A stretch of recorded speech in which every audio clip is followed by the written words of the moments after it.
Well, hey, Career Ed class, this is Mr. Irvin coming at you here on November 7th. And I know we don't have a long period today, but we don't want to waste any time. So I've got a neat little activity for you to do today. So hopefully you're logged into I Have a Plan Iowa. And we're going to do something that's going to, I think, maybe open your eyes a little bit about things that you learn in class. Because one of the things I get from students all the time is, well, all this math stuff, I'll never ever use this. How would you ever use some of this stuff? How would you ever use this stuff in communications and English and all that? So hopefully we'll help answer that question today. So what I want you to do is I want you to go over and I want you to click on Career Planning. And then go down to Explore Careers. And then I want you to go down and click on the clusters. Click on Health Science. Now there's a lot of different careers there in health science, and I'd like you to scroll down to the P's, and I want you to click on Pharmacist. And of course this is the standard information about what a pharmacist is, what they do and everything.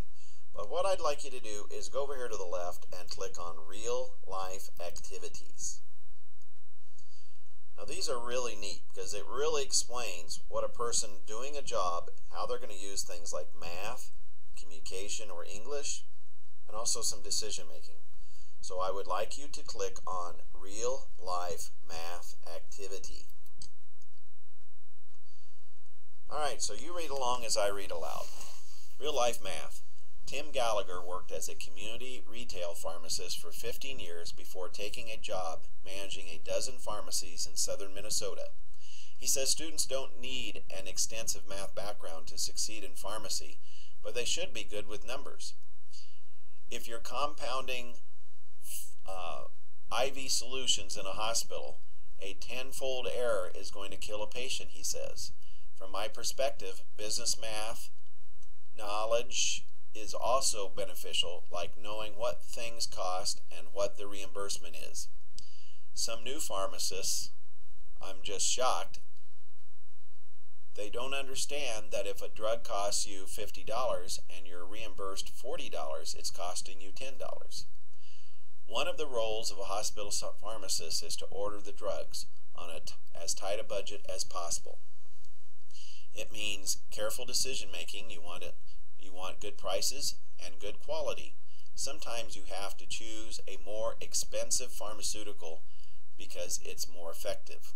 It's difficult to know exactly which medication may be used more than others in a given month because you can't predict how many injuries and illnesses will happen.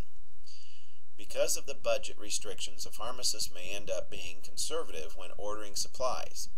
There's always the risk that you may run out of a certain pharmaceutical before a new shipment comes.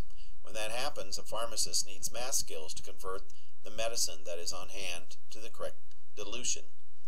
You're working on a hospital pharmacy. A doctor comes in asking for 100 grams of 2% hydrocortisone ointment. All you have on hand is 5% hydrocortisone. How do you dilute the 5% cream to 2%? Now, I want you to stop the video and work on that on your own. Do not click ready to see the solution until you've actually worked that out and try to do it on your own. Okay, so stop the video now. So have you come up with the solution? So let's click ready to see the solution.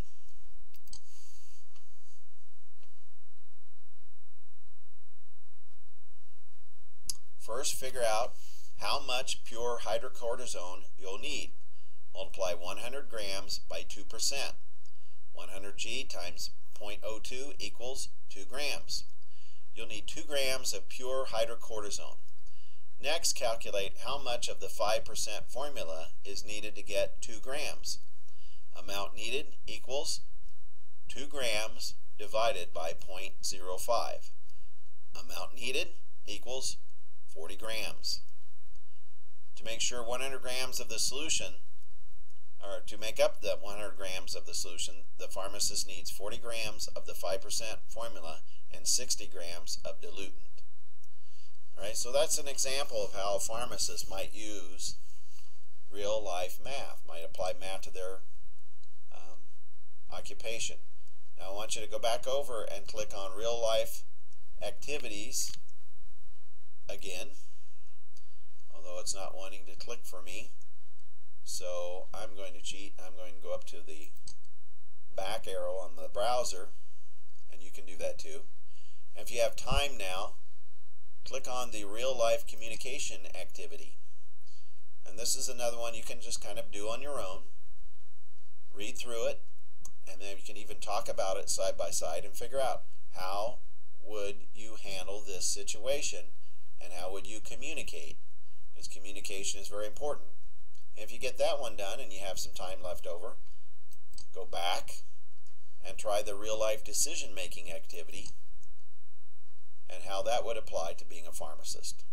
But the whole idea is that things that you're learning in school right now and also in high school do get applied to jobs out in the real world. All right, so that's our activities for today. I hope all of you are going up to support the Trainer Cardinals at the state volleyball tournament. We're going to take on the Western Christian Wolfpack. Go Cardinals! Hope to see you up there. Take care.